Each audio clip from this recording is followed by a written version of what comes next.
नमस्कार, मैं हूं कुमार गजेंद्र। जनपद ऑन द स्पॉट में आपका स्वागत है। दिल्ली सरकार की फरिश्ते योजना भी अब खटाई में पड़ती नजर आ रही है। खटाई में पड़ती इसलिए नजर आ रही है क्योंकि बहुत समय से दिल्ली का खजाना पूरी तरीके से खाली हो चुका है और खाली खजाने के कारण दिल्ली सरकार अब किसी भी मद में पेमेंट करने में बिल्कुल असफल होती जा रही है। इसके लिए जो फरिश्ते योजना है, उस फरिश्ते योजना को बंद करने से पहले दिल्ली सरकार हमेशा की तरह अपनी गलतफहमी, अपनी गलतियों का खामियाजा ठीक रहा एलजी के सर फोड़ना चाहती है। लेकिन एलजी को किस तरीके से बदनाम किया जा रहा, बाकायदा एक प्रस्ताव भेजा गया। प्रस्ताव में दो जो इसके लिए जिम्मेदार अधिकारी थे, उनके निलंबन का प्रस्ताव भेज दिया। और निलंबन के प्रस्ताव को भेजने के बाद मीडिया में ये खबर लीक करा दी गई अरविंद केजरीवाल एंड कंपनी की तरफ से कि देखिए किस तरीके से एलजी इस प्रस्ताव को, फरिश्ते योजना को बंद करने पर तुले हैं, जबकि ये पूरा मामला था कुछ और मीडिया में इसको केजरीवाल एंड कंपनी की तरफ से प्रस्तुत कुछ और करके कर दिया गया। अब इस पर विफरते हुए, वार पर पलटवार करते हुए एलजी के सक्सेना ने एक पत्र लिखकर दिल्ली सरकार की इस करतूत का पूरी तरीके से पर्दाफाश कर दिया है।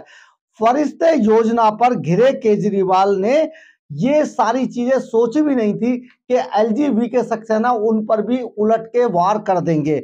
एलजी ने केजरीवाल के झूठ का पूरी तरीके से इस पत्र ने पर्दाफाश कर दिया है।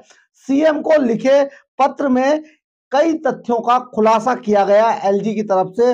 उन्होंने कहा है कि फरिश्ते योजना का संचालन स्वास्थ्य और वित्त विभागों के अंडर में आता था, जो कि संविधान के मुताबिक पूरी तरह से दिल्ली सरकार के अंडर में आते हैं। इसमें एलजी का कोई हस्तक्षेप नहीं है, ये दिल्ली सरकार का विषय है। एलजी ने अपने पत्र में यह भी स्पष्ट किया है कि स्वास्थ्य मंत्री ने जो प्रस्ताव भेजा था, उसमें स्वास्थ्य एवं परिवार कल्याण मंत्रालय के सचिव doctor S B Deepak Kumar और पूर्व डीजीएचएस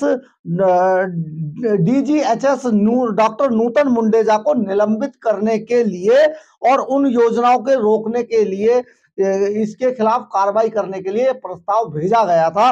लेकिन इस प्रस्ताव पर जब उन्होंने, एलजी ने अपने पत्र में इंगित किया इसके आगे कि यहां यह ध्यान देने वाली बात है कि यह कि अपने प्रस्ताव में जो नोटिंग इन्होंने स्वास्थ्य मंत्री की तरफ से की गई थी, अधिकारियों के खिलाफ निलंबन और अनुशासनात्मक कार्रवाई करने के संबंध में स्वास्थ्य मंत्री के प्रस्ताव को एनसीसीएसए को भेजे जाने के लिए लिखा गया था। लेकिन इसमें कहीं पर भी ये नहीं था कि ये प्रस्ताव के बारे में कुछ आगे कार्रवाई करनी है, कुछ दिखाना है या कोई बताना है, इसमें कोई ऐसी बात नहीं थी। लेकिन जिस तरीके से मीडिया में प्रचारित किया गया, उससे ये दिखाया गया कि उन्होंने एलजी को लिखा है कि एलजी इस योजना को रोके ना, एलजी इस योजना में अड़ंगा ना लगाएं, ये दिल्ली वालों के लिए बहुत महत्वपूर्ण योजना है। हम आपको ये भी बता देना चाहते हैं कि आखिर ये फरिश्ते योजना थी क्या।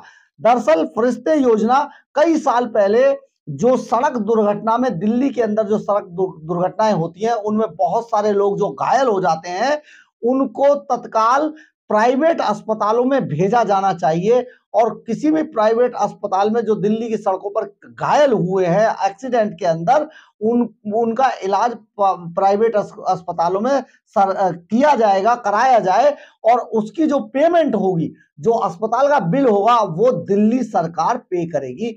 ये एक फरिश्ते योजना दिल्ली सरकार की तरफ से चलाई गई थी। लेकिन इस योजना में होता क्या था कि जो भी पेशेंट, जो भी दिल्ली की सड़क पे अगर कोई व्यक्ति घायल होता है, तो उसको तुरंत जो पुलिस ले जाती है या एम्बुलेंस लेकर जाती है, उसको बजाय सरकारी अस्पतालों के जो भी नजदीक में अस्पताल पड़े, वहां पर उसको एडमिट कराने की ये योजना थी। और जो उसका, उस पे जो भी बिल आएगा, संबंधित अस्पताल जो भी उस पर खर्चा करेगा, जो भी उसका खर्चा आएगा, उसका जो पैसा है, उसका जो बिल की पेमेंट है, वो दिल्ली सरकार करेगी। लेकिन बहुत समय से क्या हुआ कि दिल्ली, जो हमारे सूत्र बता रहे हैं एलजी की तरफ से, बहुत समय से क्या हुआ कि दिल्ली सरकार के खजाने में पैसा है नहीं। बहुत सारे कॉन्ट्रैक्टर्स की, बहुत सारे इस तरीके के लोगों की जो दिल्ली सरकार के साथ काम करती हैं एजेंसियां, उनकी पेमेंट दिल्ली सरकार नहीं कर पा रही है, क्योंकि दिल्ली के खजाने का पैसा खाली हो चुका है, खजाना खाली हो चुका है, इसलिए वो पेमेंट नहीं कर पा रही है। ये सारी पेमेंट ना हो पाने के कारण बहुत सारे अस्पतालों के जो मोटे मोटे बिल थे, उनको भी दिल्ली सरकार पे नहीं कर रही थी लंबे समय से। तो अस्पतालों ने ऐसे में उन लोगों का इलाज करने से इनकार करना शुरू कर दिया, यानी कि उन ऐसे मरीजों को लेना ही बंद कर दिया था अस्पतालों ने। अब जब सरकार ने चाहा कि इन अस्पताल, इनके ये फरिश्ते योजना चलती रहे, तो अस्पतालों ने इसमें मना कर दिया। और अस्पतालों ने जब मना किया, तो केजरीवाल एंड कंपनी ने बहुत चालाकी भरे अंदाज में इसका ठीकरा, इसकी बुराई का ठीकरा भी एलजी वीके सक्सेना के सर पे फोड़ दिया, फोड़ने की कोशिश की। अब जब ये इसमें ये दिखाने की कोशिश की गई केजरीवाल एंड कंपनी की तरफ से कि ये सारी योजना भी एलजी वीके सक्सेना चलने नहीं दे रहे हैं, और इन सब की पेमेंट रोक दी गई है एलजी की तरफ से, और पेमेंट ना होने के कारण ये अस्पताल अब दिल्ली के लोग, जो लोग एक्सीडेंट का शिकार हो जाते हैं, उनका इलाज करवाने में असमर्थ है दिल्ली सरकार। तो ये सारी चीजें जब की गई, तो एलजीबी के सक्सेना ने अब पलट के इसके लिए एक लेटर, एक पत्र जो है उल्टा अरविंद केजरीवाल को ही लिख दिया, और मीडिया को ये लेटर लीक कर दिया गया, खबर करा दी गई कि देखिए किस तरीके से जो स्वास्थ्य मंत्री ने जो योजना, जो एक मेमोरेंडम एलजी को भेजा था, उस मेमोरेंडम के हिसाब से जो उन्होंने प्रस्ताव एलजी को भेजा था, जिसको उन्होंने दिखाया गया कि एलजी को उन्होंने रिक्वेस्ट किया कि इसको चालू किया जाए, इसका पैसा दिलवाया जाए, इसके, ये सारा ऐसा नहीं था। इसमें जो सचिव थे, स्वास्थ्य सचिव, वो थे डॉक्टर एसवी दीपक कुमार, और पूर्व डीजीएचएस जो थी डॉक्टर नूतन मुंड्रेजा, इनको निलंबित करने के लिए ये एक प्रस्ताव भेजा गया था एलजी को। लेकिन इसको दिखाया कुछ और जाने लगा दिल्ली सरकार के अंदर। तो अब एलजी ने इसके उलट एक पत्र लिखकर दिल्ली सरकार की इस चालाकी का भंडाफोड़ कर दिया है। यानी कि हर बात को बहुत चालाकी से, बहुत तरीके से, बहुत खोजबीन के बाद इस तरीके से इजाद किया जाता है, इनके लिए बहाने बनाए जाते हैं, और लाकर किसी ना किसी के सर पर यह ठीकरा फोड़ दिया जाता है कि किस तरीके से दिल्ली सरकार को काम करने नहीं दिया जा रहा है। लेकिन ऐसा है नहीं। अब एलजीबी सक्सेना ने भी उलटकर ये पत्र लिखा है, और उसने एलजीबी के सक्सेना के इस पत्र ने पूरे इस मामले से पर्दा उठा दिया है कि किस तरीके से अरविंद केजरीवाल बहुत चालाकी से जो काम नहीं कर पाती है, उसे दूसरे के, उसकी बुराई का ठीकरा दूसरे के सर पे किस तरीके से फोड़ दिया जाता है। अब सारी चीजें जब ये हो गई हैं, तो उसके बाद आज एलजी के सवालों को जवाब देते हुए दिल्ली सरकार की तरफ से जो स्वास्थ्य मंत्री हैं सौरभ भारद्वाज, उन्होंने भी कुछ कहा है। उन्होंने कहा एलजी की ओर से उठाए गए सवालों पर स्वास्थ्य मंत्री सौरभ भारद्वाज ने जो जवाब दिया है, सौरभ भारद्वाज ने डेटा साझा करते हुए बताया कि 2018-19 में 1540, 2019-20 में 4419, 2020-21 में 6131, और 2021-22 में 5456, और अप्रैल से 2023 से अक्टूबर 2023 तक 2212 लोगों का इलाज अस्पतालों में हुआ। इन लोगों ने उसका फायदा मिला उन सभी को। वहीं प्राइवेट अस्पतालों को किए गए पेमेंट में 2018-19 में 2.74 करोड़ रुपए, 2019-20 में 9.4 करोड़ रुपए, 2020-21 में 9.5 करोड़ रुपए, और 2021-22 में 5.95 करोड़ रुपए, लगभग 6 करोड़ रुपए। और इस साल 7 अक्टूबर तक 2 करोड़ 8 लाख रुपए का भुगतान किया गया है, स्वास्थ्य मंत्री ने कहा कि 2018 में योजना के शुरू होने के बाद, यानी कि ये योजना 2018 में शुरू की गई थी, बाद इस योजना के बारे में बढ़ती जागरूकता के साथ ही लाभार्थियों की संख्या में भी बढ़ोतरी लगातार हुई है, वृद्धि हुई।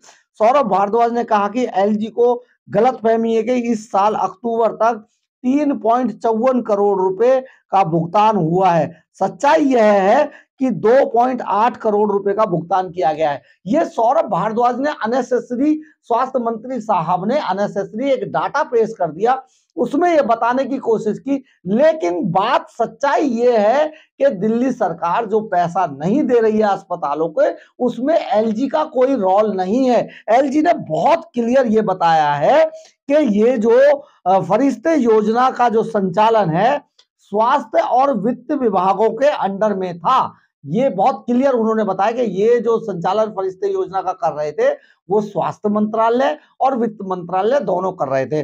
और संविधान के मुताबिक यह जो दोनों मंत्रालय है पूरी तरीके से दिल्ली सरकार के कार्यक्षेत्र में आने का विषय है। ये कार्यक्षेत्र में दिल्ली सरकार के में आते हैं, इसमें एलजी का कोई लेना देना नहीं है। एलजी ने अपने पत्र में यह भी स्पष्ट किया कि स्वास्थ्य मंत्री का प्रस्ताव जो था वो स्वास्थ्य एवं परिवार कल्याण के सचिव डॉक्टर एसवी दीपक कुमार और पूर्व डीजी एचएस को डॉक्टर नूतन मुंडेजा को निलंबित करने के लिए भेजा गया था। तो इसमें बंद करने का सवाल कहां से आया? देखिए किस तरीके से घुमा दिया जाता है। बहुत कहा जाए कि बहुत चालाकी से चीजों को इधर से उधर किया जा रहा है दिल्ली सरकार के अंदर, और बार बार इनकी चोरी अब पकड़ी जा रही है क्योंकि एलजी तुरंत इस पर रिएक्ट करते हैं। अब से पहले किसी भी एलजी ने कोई रिएक्ट नहीं किया था, लेकिन एलजी वीके सक्सेना जैसे ही कोई गलत बात आती है उसमें तुरंत रिएक्ट करते हैं। और उस रिएक्ट का मतलब ये होता है कि ये केजरीवाल एंड कंपनी जो झूठ बोल रही होती है उसका वो झूठ तुरंत सामने आ जाता है। ऐसा ही इस फरिश्ते योजना के अंतर्गत हुआ ये है दरअसल कि दिल्ली सरकार ने अनाप शनाप आनन फानन में बहुत सारी जो दिल्ली की जनता को दिखाने के लिए बहुत सारी चीजें शुरू तो की गई थी, लेकिन कुछ समय बाद जब उनका रिएक्ट आना शुरू हो गया और इनके पास खजाना खाली होने लगा तो ये सारा मामला अब बंद करने की कगार पे आ गई। यानी कि ये दुकानदारी बंद करने लगी थी दिल्ली सरकार, क्योंकि उनके पास पैसा नहीं था। स्वास्थ्य इनके पास दिल्ली सरकार के अंडर में, वित्त दिल्ली सरकार के अंडर में, इससे एलजी के लिए मंजूरी भी नहीं लेनी है। तो फिर एलजी को ऊपर ठीकरा सर पर क्यों फोड़ा गया, ये सारी बातें थी। लेकिन दिल्ली सरकार हर बार इसी तरीके की चीजें करती है, इसी तरीके की बातें करती है। केजरीवाल एंड कंपनी अपनी गलतियों को दूसरों के गले में डालते रहते हैं, ये उनकी पुरानी आदत है। इस बार भी इन्होंने ऐसा किया। फरिश्ते योजना को, क्योंकि अब वो बहुत पॉपुलर योजना हो गई थी, लगातार उसका पैसा बढ़ रहा था और केजरीवाल के पास पैसा नहीं है। केजरीवाल के पास न जल बोर्ड को देने के लिए पैसा है, न जल बोर्ड के कॉन्ट्रैक्टर्स को देने के लिए पैसा है। दिल्ली सरकार में पेंशनर्स को पैसा नहीं दिया जा रहा है। बहुत सारे जो डीटीसी के अंडर में जो कर्मचारी काम कर रहे थे उनकी सैलरी की बहुत सारे ऐसे मसले कि दिल्ली सरकार उनमें पैसा नहीं दे पा रही है। लेकिन अब जिन भी कामों में पैसा दिल्ली सरकार नहीं दे पा रही है उनका ठीकरा वो एलजी पे फोड़ने लगे हैं। लेकिन एलजी इसके बाद तुरंत रिएक्ट करते हैं और बताते हैं कि ये एलजी का विषय नहीं है या एलजी का विषय था। ये सारी चीजें सामने आ रही हैं। यानी कि केजरीवाल लगातार झूठ के पुलिंदे जो बनाया करते थे उनका पर्दाफाश होता जा रहा है।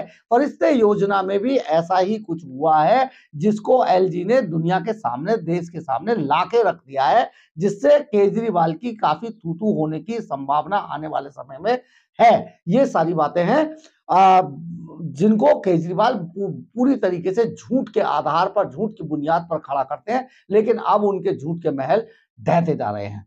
अगर आपको मेरी खबर अच्छी लगी हो तो आप इसे लाइक, सब्सक्राइब और शेयर जरूर कीजिएगा। कमेंट्स बॉक्स में अपनी राय जरूर लिखिएगा, इससे हमें ऊर्जा मिलती है। जय हिंद, जय भारत।